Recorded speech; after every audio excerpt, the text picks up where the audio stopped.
Hai hampa kat mana tu? Semoga hampa semuanya sihat-sihat berjaya walaupun di mana hampa berada.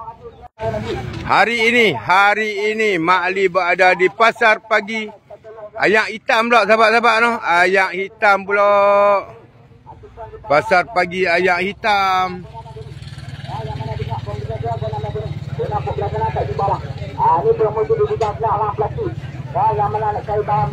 Tapi bila hampa melihat video ini, hampa jangan lupa follow, like, komen, save, copy link dan repost sebelum video ini hilang.